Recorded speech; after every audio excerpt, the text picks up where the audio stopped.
All right, so in this recording, we're going to talk a little bit about hydrology and mainly about sort of the properties and science behind how rivers flow. And this will set up the next recording, which is about fluvial geomorphology or river landforms. But to understand sort of the landscape features that rivers create, we have to understand how rivers work. So, how do rivers form? Well, we talked about precipitation in our water cycle, and we talked about runoff. And sort of the general idea of how rivers form is you have, you know, raindrops fall, and eventually, the water will concentrate itself into larger and larger flows to, make better use of its energy and reduce friction, and eventually, the size of these flows will continue to scale up and scale up until you have, streams and later rivers. So once you have your big river channel, you can have two types of flow. You can have this viscous or laminar flow, so think like honey flows where the molecules sort of flow by each other in an organized manner like this. But the much more common flow in river channels is turbulent flow, where you have a lot of vortices and things like that within the flow. So you'll have your laminar flow, maybe like sort of, if you have it at all, you'll have it on the edge, where the river interacts with the river bed, and this middle part here will all be turbulent flow. And within a river channel, we have two cross sections here looking at the stream velocity. And when you measure stream velocity, when we talk about field work much later on in the series, you can't just measure it in one place. And this is because the water is actually moving at different speeds in different parts of the channel. So you have the fastest flowing water here in the middle, and as you move up, down, or side to side, and move closer to the riverbed or the atmosphere, the flow will slow down.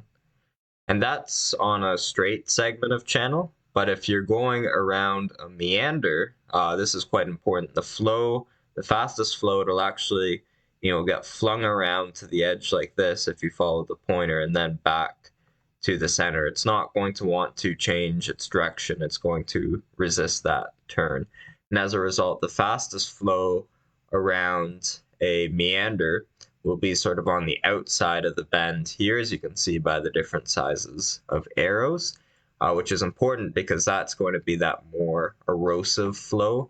And the slower flow is actually going to be on that inside, and that's going to be a more depositional flow, and we'll talk about that later.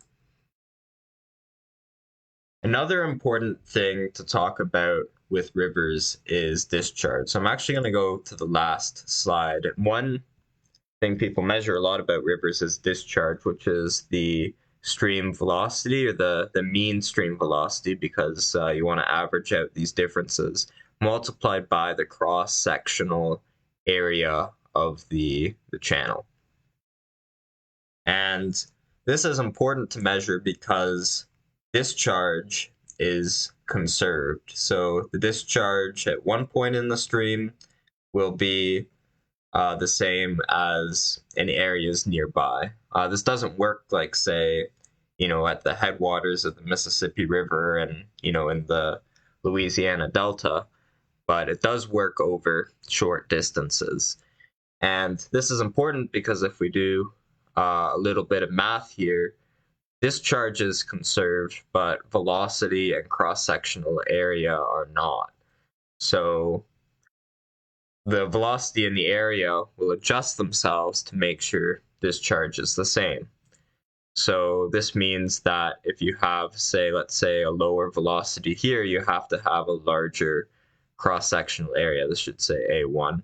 And if you have a smaller area, higher velocity, and if you have a bigger area, a slower velocity.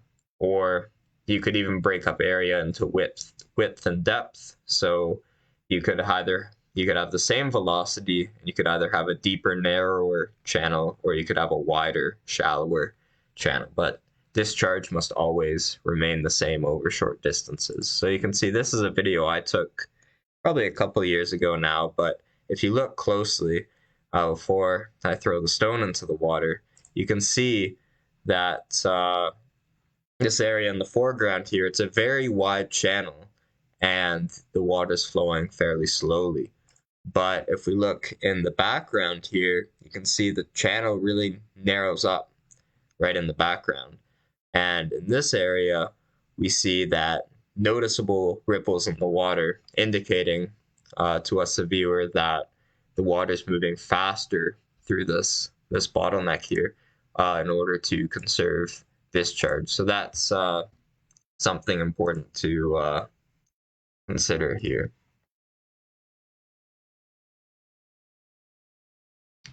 So that is a little bit about rivers in terms of how they form, the different types of flows you can find in rivers, laminar and turbulent, how stream velocity changes throughout the channel, and that principle of conservation of discharge. So now that we've discussed all that, we can discuss how rivers impact the landscape by looking at fluvial geomorphology.